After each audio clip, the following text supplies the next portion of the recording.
Good morning, Believe Nation. Today we're going to talk about how you can develop and follow your intuition. Number 5 is my personal favorite, so I'm curious to find out what you guys like best, and make sure to stick around all the way to the end for some special bonuses.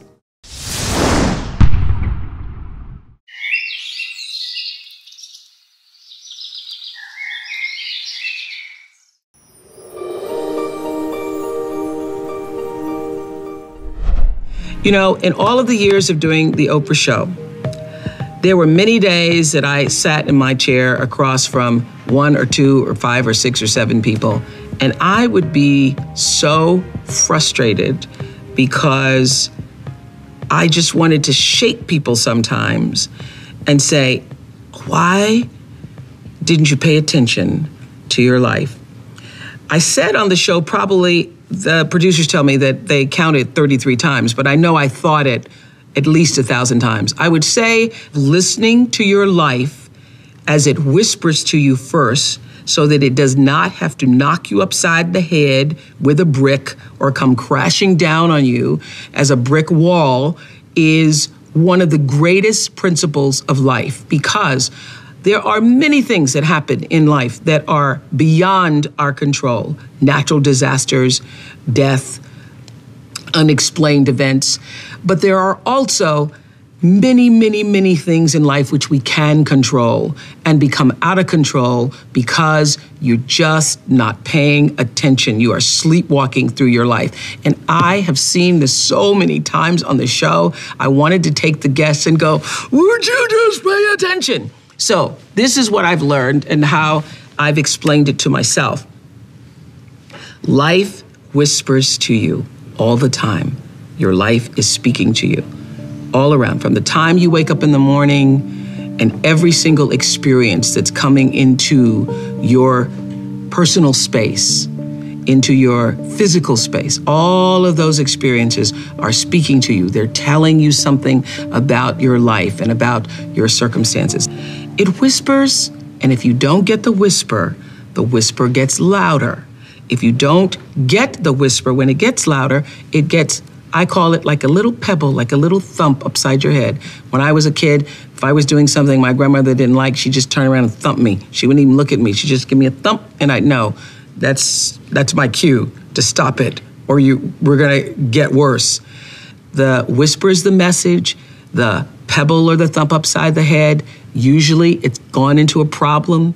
You don't pay attention to the problem becomes a brick upside your head.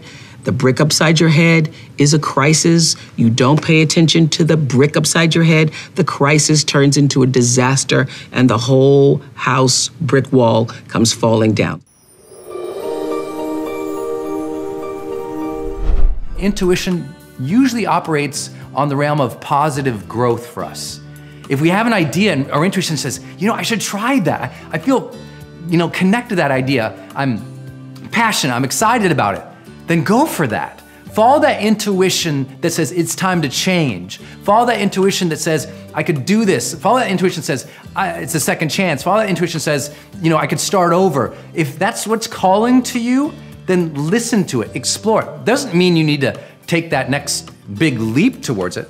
I'm not saying that your decision making for what to do on the intuition is right. I'm just saying follow the intuition. That means sit down and think, why am I hearing this right now?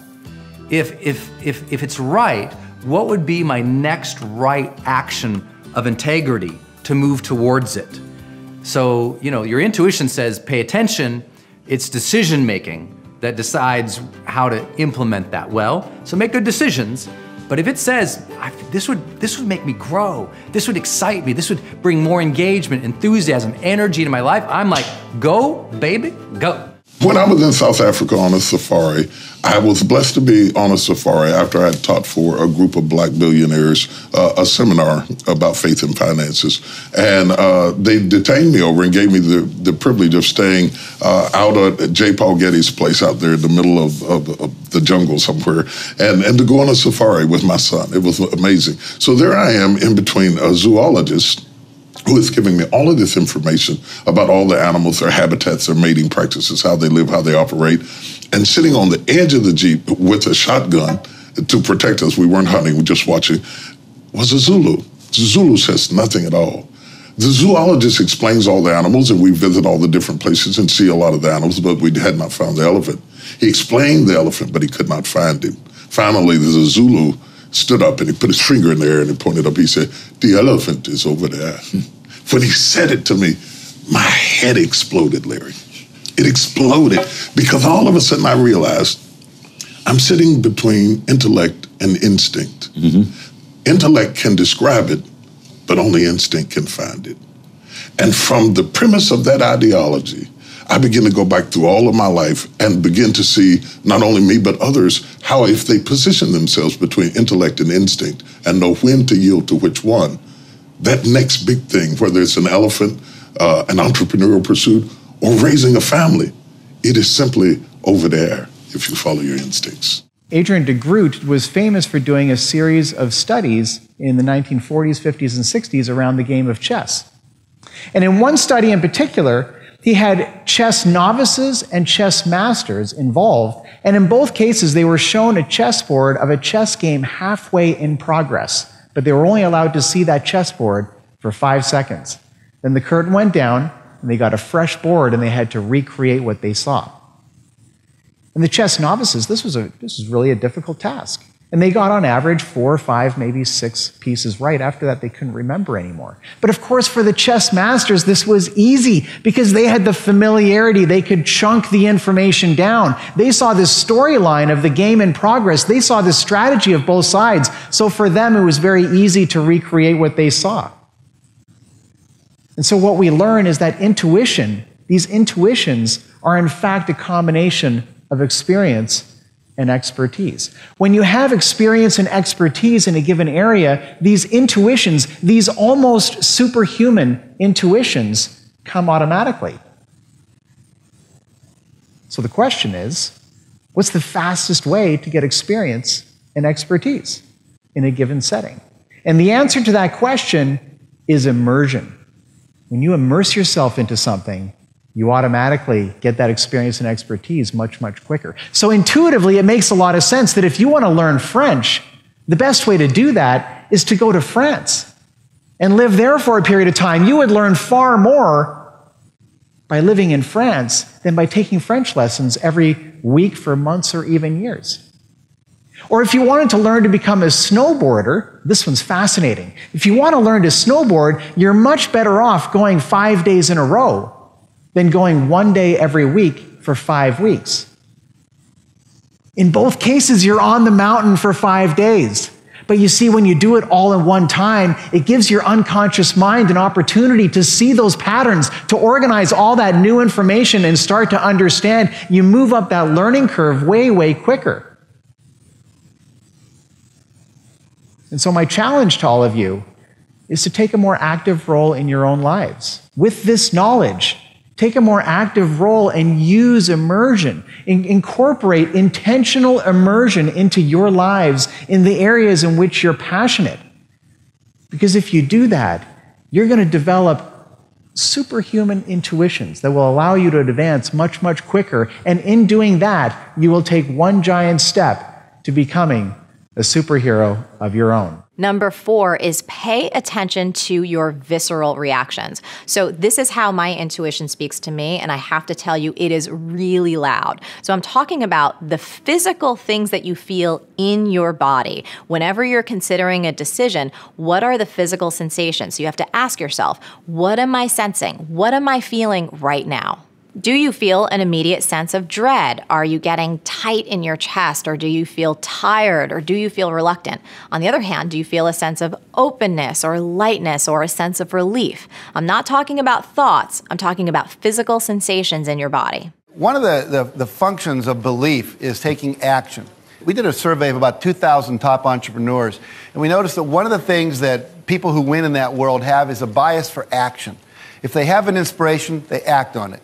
I mean, how many of you have ever had a great idea, talked about it, thought about it, didn't do it, and then someone else did it and was successful, and you went, darn, I should have done that. Maybe it was buy that piece of property. You know, all that, we all have that piece of property we wish we'd bought, you know. Anyway, So we're going to be looking at the idea that taking action is part of law of attraction. See, a lot of people think you can just sit in your room, meditate, visualize having the perfect car, the perfect house, the perfect relationship, and then it'll kind of just come to you. And I always say, unless you live at the bottom of a hill where there's a road, it's probably not going to be a Cadillac show up in your living room, right? So think about this. The last 6 letters of the word attraction spell what? A-C-T-I-O-N, action. Now, there's 2 kinds of actions that are critical. There's obvious actions. If you want a certain kind of car, you should go down and test drive it. You should find out how much it costs. You should see what it costs to maintain it. You should go, spend, I like to test drive a car 3 or 4 times, go down to the dealer, take a camera, stick my head out the window, say, take a picture of me, I'll be back to buy it. Put it up on my refrigerator, look at it every day. Eventually, those kind of things produce car, right? Saving for it and so forth. But there are also things called inspired actions. All of a sudden, you get an inspiration to do something, and you didn't know what it was. You don't have a sense of, like, how is this rationally going to make sense for me to move forward in my life? I'll give you an example. A friend of mine, Dr. Ignatius Piazza, graduates chiropractic school. He wants to move to Monterey, near Pebble Beach, where the golf course is. And he gets there, and he says to the local chiropractic association, I'd like to join you. I'd like you to help me get my practice started. And they said, we don't need any more chiropractors. We have 1 chiropractor for every 8 people in this area. It's too many. Now, he could have said, okay, let the external reality control his internal experience, but he didn't do that. He said, I'm going to think about this and visualize it and believe in it, and something will come that I will do. And what came to him to do was to take 6 months before he opened his office and put a pin where he wanted his office, and then concentric circles knock on every door in every neighborhood saying, hi, I'm a new doctor in town. Could I ask you a few questions? I'm starting this practice. Should I open from 5 till 9 in the morning, or should I be open from 5 until 9 at night for people who have 9 to 5 jobs? Which would be better? Should I advertise in this paper or that paper? Should I call it Ignatius Piazza Chiropractic or Chiropractic West? And then his last question was, if I have an open house, would you like to receive an invitation? They said yes. He wrote it down. Now, over 6 months, he knocked on 12,500 doors, talked to 6,500 people, and gathered over 4,000 names of people who said, yes, I'd like an invitation to your open house. Now, when he opened his office 6 months later in a town that did not need another chiropractor, according to the professionals, his first month in practice, he netted $72,000. In his first year in practice, his gross income was over $1 million. I was giving a talk and mentioned this story just about 5 years ago, and this happened about 25 years ago. Someone said, he knocked on my door. And he left his card. And 2 years later, I needed the chiropractor, and I called him.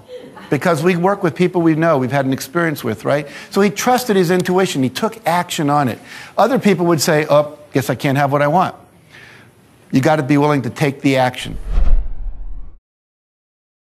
Thank you guys so much for watching. I made this video because Mullah Raikar asked us to. So if there's a topic that you'd like me to cover in the next edition of Believe Life, leave it in the comments below and I'll see what I can do. I'd also love to know what you took from this video, what changes it might make to your life as a result of watching it.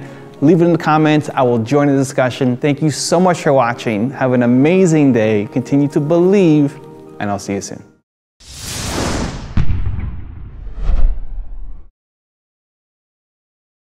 You're going to fall in love one day with somebody, and you're going to love them here, but you're not going to love them here.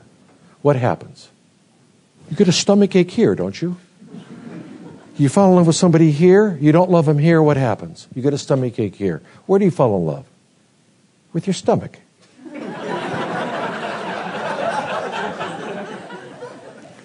Are you cultivating your intuition? And I would say, if you're not drinking enough beer at the Oasis, you're not taking advantage of your education. Because what you're going to do in life is you're always going to be gauging people, if they're BSers or not. And if you're not cultivating your human skills, they're going to snow you. You know what I mean? Drinking beer is not your enemy.